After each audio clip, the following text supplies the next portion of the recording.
Hey, what's up everybody? Welcome back to Everything MTG. My name is Justin, and we're going to be covering the last couple days of Ravnica spoilers, all in one video here that I have not covered. Been pretty lax on it.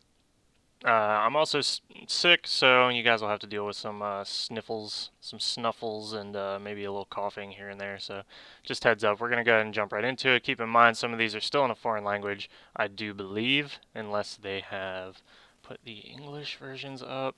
Yeah, it looks like they did, so that's awesome. So you guys won't even have to worry about that. So we're going to start out with Beacon Bolt, which is 1 red, 1 blue, and 1 for a sorcery. Beacon Bolt deals damage to target creature equal to the total number of instant and sorcery cards you own in exile and in your graveyard. It also has Jump Start. So one great thing about this card is that it deals with exile and graveyard, because you're doing things with Jumpstart, which is putting them in the exile pile, and it's still recognizing those cards in the exile and your graveyard. So that's one real nice thing about this. I think what hurts it a lot is the sorcery speed. Otherwise, it seems okay. We have Thief of Sanity, which is 1 black, 1 blue, and 1 for a 2/2 Spectre with flying. Whenever Thief of Sanity deals combat damage to a player, look at the top 3 cards of that player's library, exile one of them face down, then put the rest into their graveyard. For as long as that card remains exiled, you may look at it, you may cast it, and you may spend mana as though it were mana of any type to cast that spell. So this is very reminiscent of Nightveil Spectre. I would say it's maybe a little harder to cast because Nightveil Spectre is 1 and 2 hybrid blue or black mana. It's also a 2/3, so it's a little weaker, but Nightveil Spectre only exiles 1 card, whereas this exiles 1 card that you can play, but you get to pick 1 out of 3 cards, so essentially a Sensei's Divining Top, and then you get to ditch those other 2 cards in their graveyard, which is a really great effect. So I think this card is pretty amazing. I think in Limited, this card would be a killer. A 2/2 flyer with that evasion, and you're exiling cards off a 40 card library, and you could probably easily cast them. You might hit their bomb, be able to play their bomb, and it would be utterly crazy. So I like that card a lot. I'll probably fit it into a deck somewhere. We have Chance for Glory, which is 1 colorless, 1 red, and 1 white for an instant. Creatures you control gain indestructible. Take an extra turn after this one. At the beginning of that turn's end step, you lose the game. So I've seen some people talking about this card and how it has applications for playability, but these kinds of cards are always just kind of like throw it in a chaos deck for fun in Commander kind of thing. Like, you just do it just to create chaos.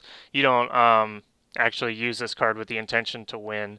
Like, it seems the niche scenario where you're going to be in, where you need to give all your creatures indestructible and take an extra turn to swing in for that last little bit of damage, is so small. You're not really going to see the effect out of this. So this is just one of those really fun cards that they throw in there. Also, it's in the Mythic slot, so it's kind of meant to screw you over when that's one of these feel bad mythics that's probably going to be like a bulk rare mythic that you're going to get, and it's going to be like, oh crap.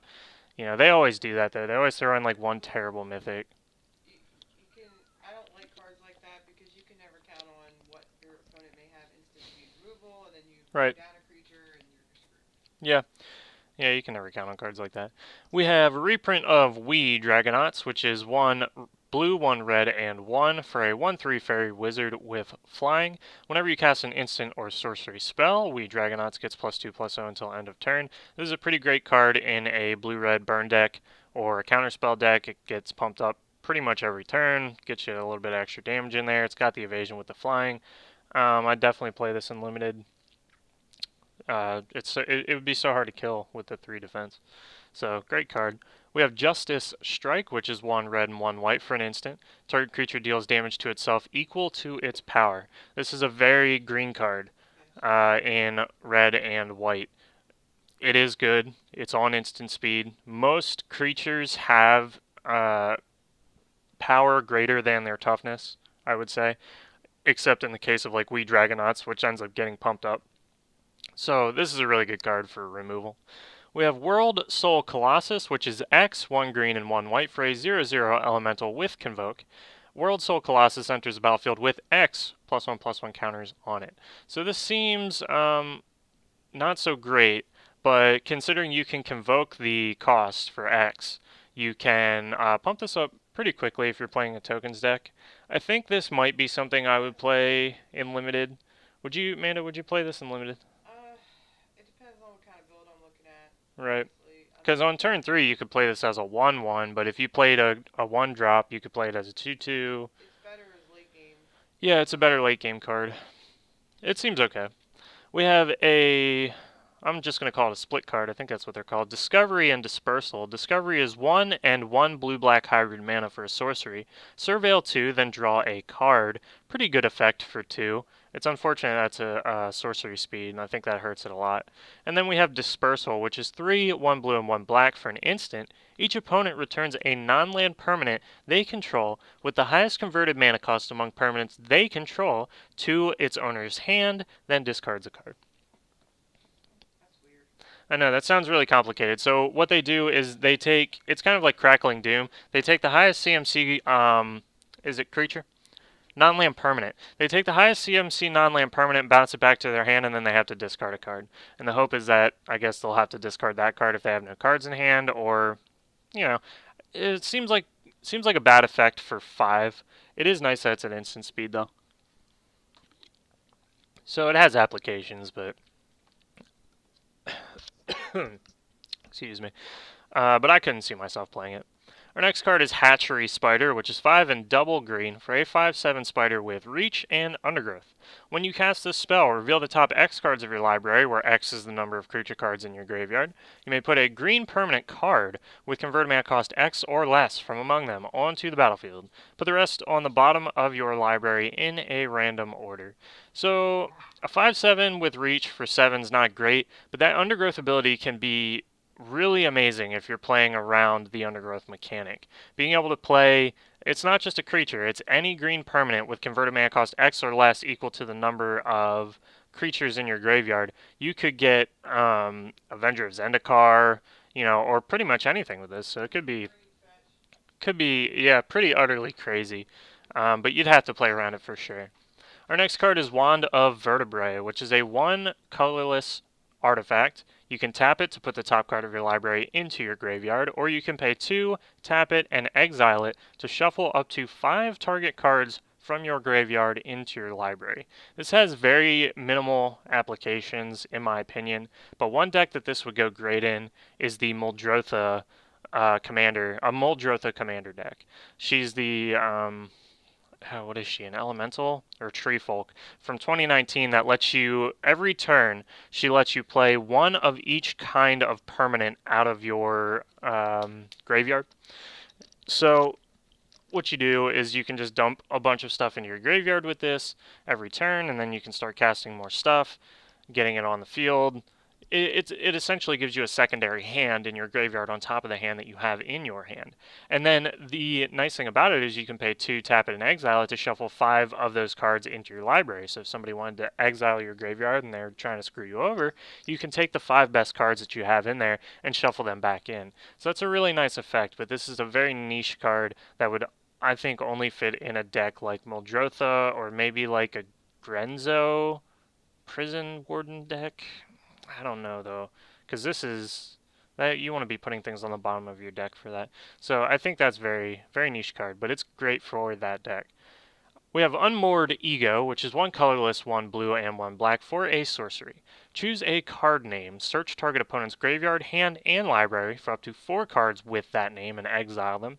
That player shuffles their library, then draws a card for each card exiled from their hand this way. This is basically a worse Surgical Extraction. Surgical Extraction very rarely ever sees play except maybe in the sideboard of some like modern decks. So this card's not going to see play at all. It hurts the card pretty bad that it's a sorcery. Obviously it's not for commander, it's only for standard. The applications are so minimal for this card. It's just, it's a bulk rare. It's unfortunate. We have Thousand Year Storm. See if you guys can figure out what this card does before I read you the text. It's 4, 1 blue, and 1 red for an enchantment. Whenever you cast an instant or sorcery spell, copy it for each other instant and sorcery spell you've cast before it this turn. You may choose new targets for the copies. So this is a pretty expensive enchantment at 6, but it's so dang powerful. That's why it costs 6. If you play this in something like Mizzix of the Ismagnus, where all your spells are costing less and less, due to the number of experience counters you have, you can be storming off so many spells in one turn.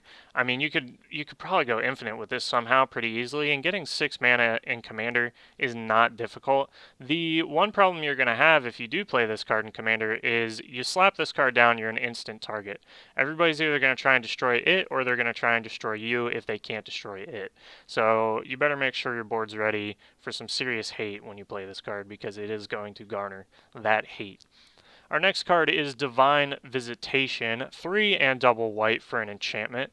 If one or more creature tokens would be created under your control, that many 4/4 white angel creature tokens with flying and vigilance are created instead. This card is utterly ridiculous. Especially in Commander, when you're playing a lot of tokens, if you put this in a green-white deck with like Parallel Lives, Doubling Season, and Anointed Procession, and you're just pumping out tokens, and this is turning them into 4/4 white angels with flying and vigilance for 5. So flipping crazy. I think that's an amazing card. Our next card is Rock Charger, which is 2 and 1 white for a 1/3 with flying. It's a bird. Whenever Rock Charger attacks, target attacking creature without flying gains flying until end of turn. This is basically Pegasus Courser that just got printed in 2019. Thank you.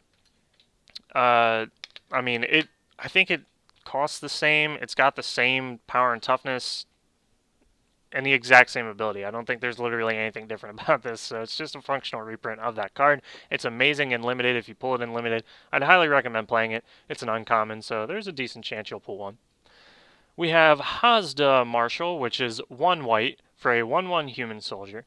Whenever Hazda Marshal and at least 2 other creatures attack, create a 1/1 white soldier creature token with lifelink. So this is basically like a Kithion, except it doesn't flip, it just gets babies. 1/1 white soldier creature tokens with lifelink.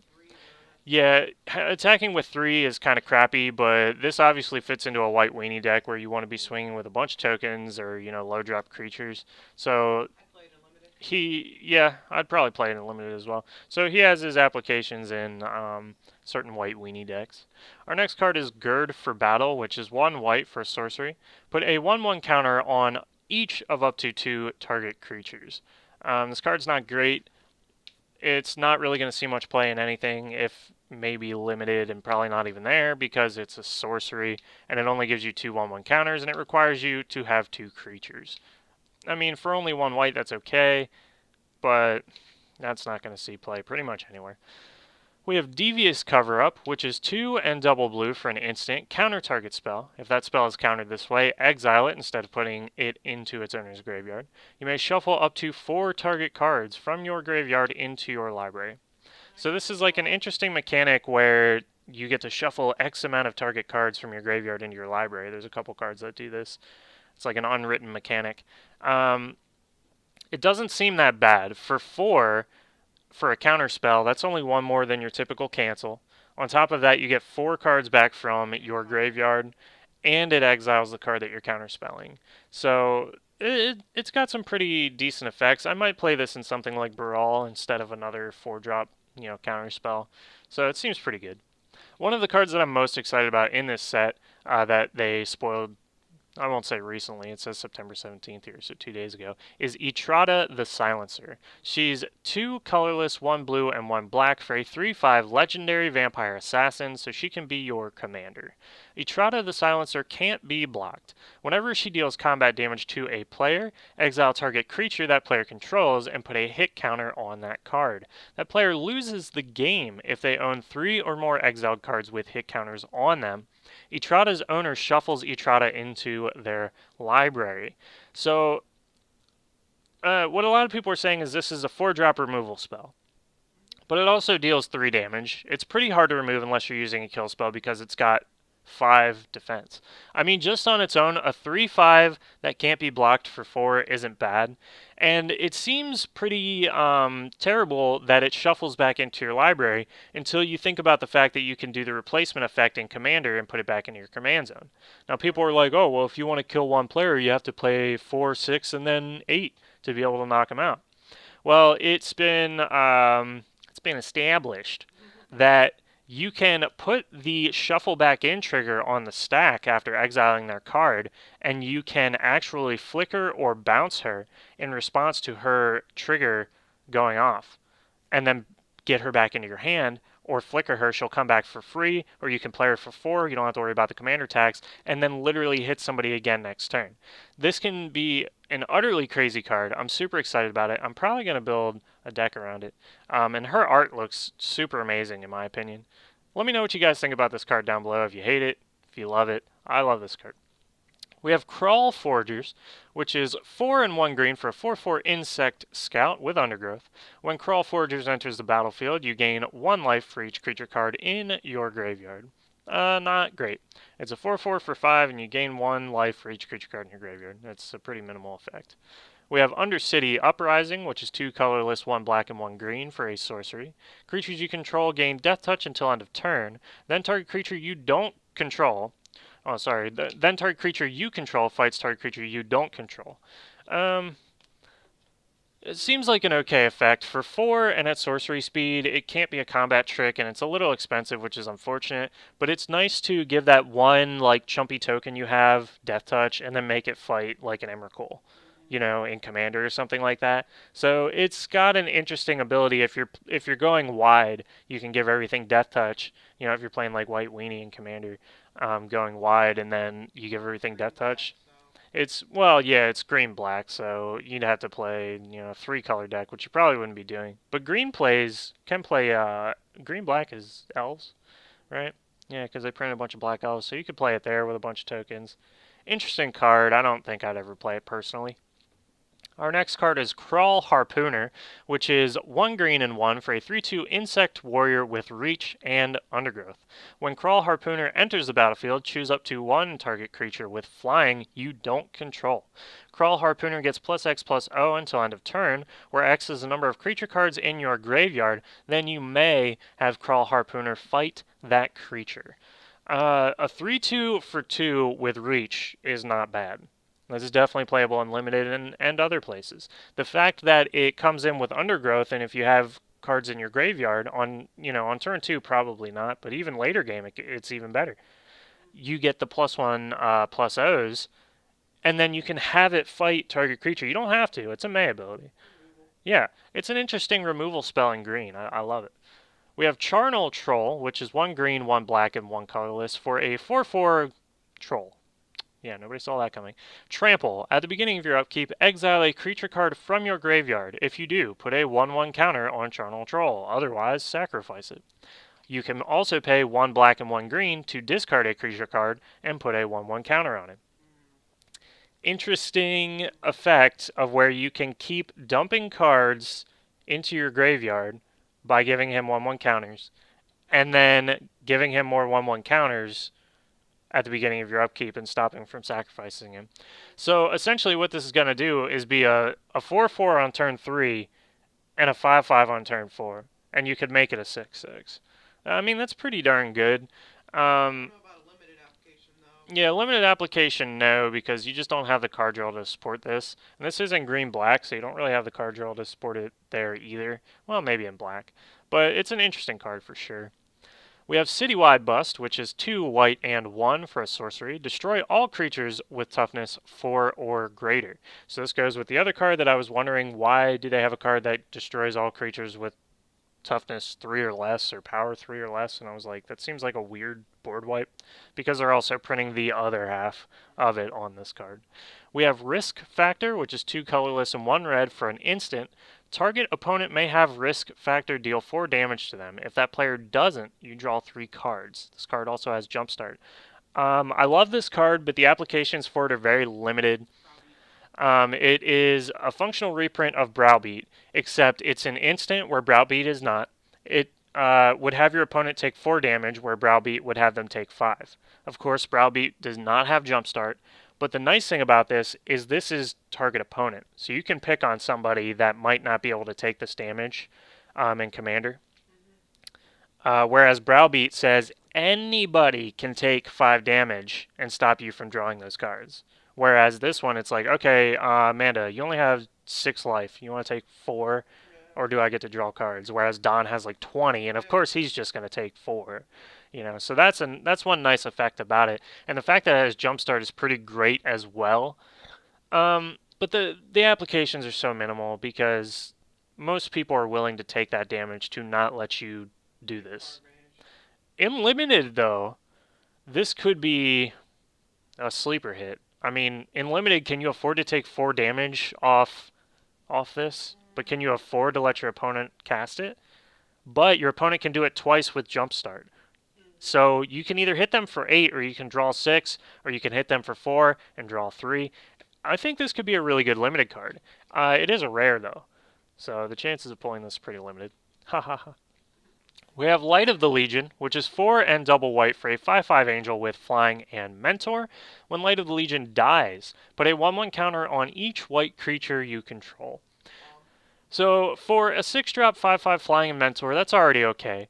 When it dies, putting a 1/1 counter on your whole team if they're white is pretty great. So I think this is definitely a good card.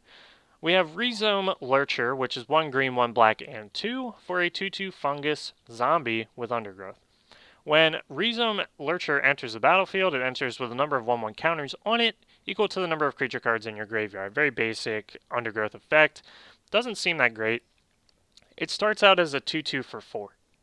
And then so to get this to like a bear status, you would already have to have 2 creatures in your graveyard just to make this even out. Uh-huh. So that card's pretty bad. We have Flight of Equinauts. Yeah, Equinauts. 7 and 1 white for a 4/5 human knight with Convoke and flying. Pretty terrible, to be perfectly honest. We have Beam Splitter Mage, which is 1 blue and 1 red for a 2/2 Vidalcan Wizard. Whenever you cast an instant or sorcery spell that targets only Beam Splitter Mage, if you control one or more other creatures that the spell could target, choose one of those creatures. Copy that spell. The copy targets the chosen creature. What? That's so complicated. Uh-huh. So you have 2 creatures. You play like a +1/+1 on Beam Splitter Mage. If you since you could have targeted the other creature with the +1/+1, It it does. copies the spell and then does it. So it's an interesting but complicated effect. Could be very good though. We have Mnemonic Betrayal, which is 1 colorless, 1 blue, and 1 black for a sorcery. Exile all cards from all opponents' graveyards. You may cast those cards this turn, and you may spend mana as though it were mana of any type to cast those spells. At the beginning of the next end step, if any of those cards remain exiled, return them to their owners' graveyards. Exile Mnemonic Betrayal. I think for 3, this card is amazing. If you play this late game in like a commander game, you can start playing stuff out of people's graveyards, the good stuff that they've been playing on you and putting you in a bad spot. That's amazing. Or flashing back, or not flashing back, but playing board wipes and stuff like that. I think this card is really good, personally. We have Electrostatic Field, which is 1 red and 1 for a 0/4 wall with Defender. Whenever you cast an instant or sorcery spell, Electrostatic Field deals 1 damage to each opponent.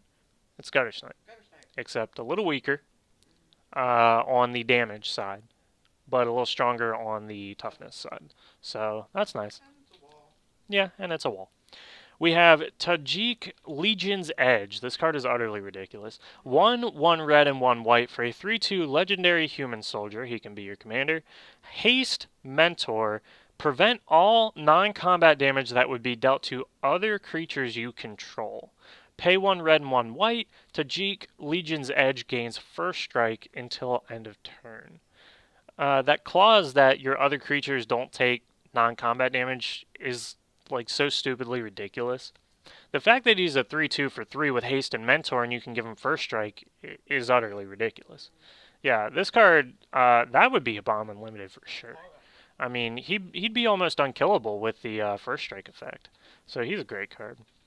We have another split card, Flower and Flourish. Flower is 1 hybrid green or white mana for a sorcery. Search your library for a basic forest or plains card, reveal it, put it into your hand, then shuffle your library. Fairly basic effect. And then we have Flourish, which is 4 1 green and 1 white for a sorcery. Creatures you control get +2/+2 until end of turn. I'm not particularly thrilled with either yeah. side of this split card. So I would just generally call it not playable.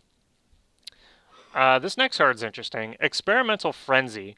1 red and 3 for an enchantment. You may look at the top card of your library anytime. You may play the top card of your library. You can't play cards from your hand. 3 and 1 red, destroy Experimental Frenzy. It's like an aggressive mining card, you know, like where it's another chaos card, right? It's like so unplayable unless you want to like do some ridiculous stuff. Interesting that they come up with this stuff, though. I mean, who comes up with this stuff? It's cool, though. Erstwhile Trooper is 1 green, 1 black, and 1 colorless for a 2/2 zombie soldier. Discard a creature card. Erstwhile Trooper gets +2/+2 and gains trample until end of turn. Activate this ability only once each turn.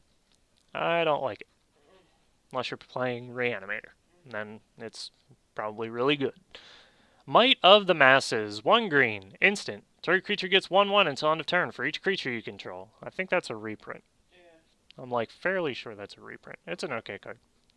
We have Plague Crafter, which is 2 and 1 black for a 3/2 human shaman.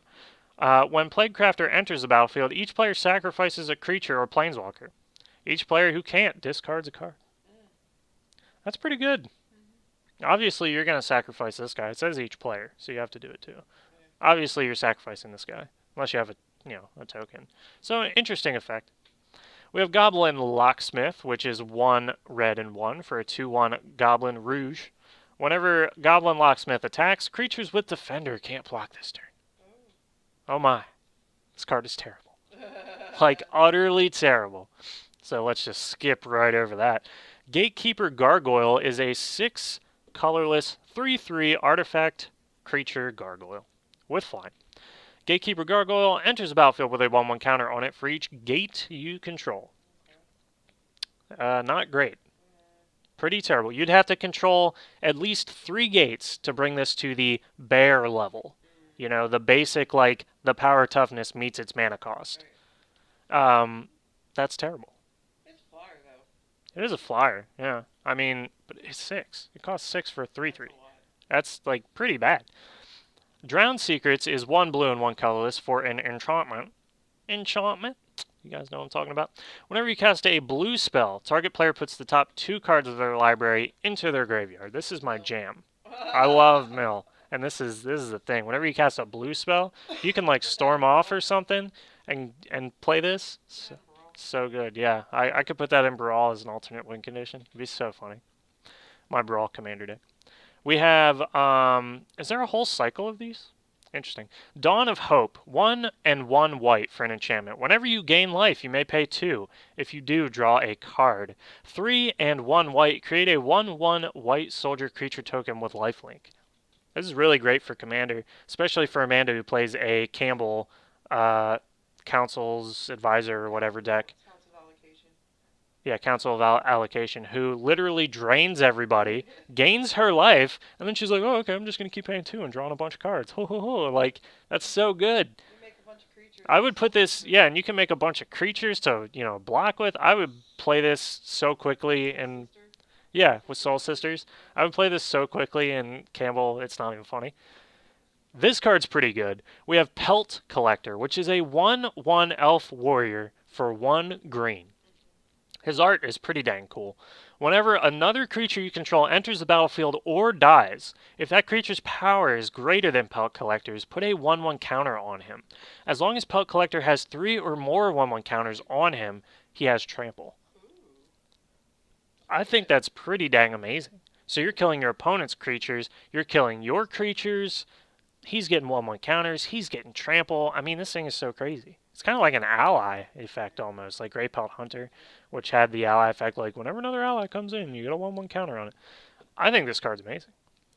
We have Camaraderie, which is 4 colorless, 1 green, and 1 white for a sorcery. You gain X life and you draw X cards, where X is the number of creatures you control. Creatures you control get +1/+1 until end of turn. You could play that in Erebos, but would you play that in Erebos? 4 a green and a white. You gain X life and draw X cards, where X is the number of creatures you control. Those creatures get 1/1 until end of turn. Maybe. For 6. Yeah, I'd have to think about that. Seems okay. We have Inspiring Unicorn, which is 2 and double white for a 2/2 unicorn. Whenever Inspiring Unicorn attacks, creatures you control get +1/+1 until end of turn. That's good. Pretty good for limited. It has limited uses in other formats, I think. We have Generous Stray, which is 2 and a green for a 1/2 cat. Whenever Generous Stray enters the battlefield, draw a card. It's a cantrip. Chamber Sentry is an X cost 0/0 artifact creature construct. When Chamber Sentry enters the battlefield, it enters with a number of 1/1 counters on it for each color of mana spent to cast it. I believe that's Converge. I don't know why they didn't just use that mechanic name. Pay X and tap. Remove X 1/1 counters from Chamber Sentry. It deals X damage to any target. Pay Wooburg, one of every color. Return Chamber Sentry from your graveyard to your hand. This is literally walking Ballista. Yeah. I can't believe that they would like reprint that. The only bad thing about it is he only gets 1/1 counters equal to the number of different mana symbols spent to cast it. You know, so you can only have up to 5, and you can't put additional manas on 1/1s on him unless you're playing Proliferate. So he's an okay card. We have Hellkite. Application, Limited application, no way, right? The in most he would get is 2 counters. He comes in with 2. He's basically an explosive apparatus. Pay 2. Yeah, he's an explosive apparatus, I guess. We have Hellkite Whelp. Cool whip. 4 and a red for a 3/3 dragon with flying. Yeah, what dragon doesn't have flying? There actually is a dragon that doesn't have flying. You have to pay 1 red to give it flying. Whenever Hellkite Whelp attacks, it deals 1 damage to target creature defending player controls. That's an okay card. A 3/3 with flying for 5 is pretty terrible. I don't know if I'd play that. It doesn't even have fire breathing. Yeah, I know. I don't know if I would play that. And our last card for today is going to be Bounty of Might. This is a very interesting card, the way it's printed on here. 4 and double green for an instant. Target creature gets +3/+3 until end of turn. Target creature gets +3/+3 until end of turn. Target creature gets +3/+3 until end of turn. Listed as 3 separate lines of text on this card. 3 separate triggers. Can target the same creature 3 times if you want. Doesn't have to target a different creature every time. Yeah, so a 6-drop +9/+9 at instant speed, potentially, seems pretty good. You can end the game with that, you know? So I think that's a pretty good card. Anyways, guys, appreciate you keeping up with spoilers for me. I apologize that the videos are late. God, the sniffles, man. Thanks for keeping up with the spoilers with me. Let me know what you guys think of any of these cards down below. What do you think of Pelt Collector? What do you think of Etrata? What do you think of Tajik? I think they're all broken as hell, and that's great, right? We all love broken cards. What is Pelt Collector? He's a rare, right? Yeah, he's a rare. Not bad, not bad. Hopefully I'll pull one. I mean, we're gonna buy a box, right? Yeah, we're buying a box. Anyways, guys, throw a like if you enjoyed the content. Throw a subscribe if you do that sort of thing. You know, nobody really does. And, you know, only cool kids, right? And, you know, I'll see you guys in the next video. Thanks for watching. Peace.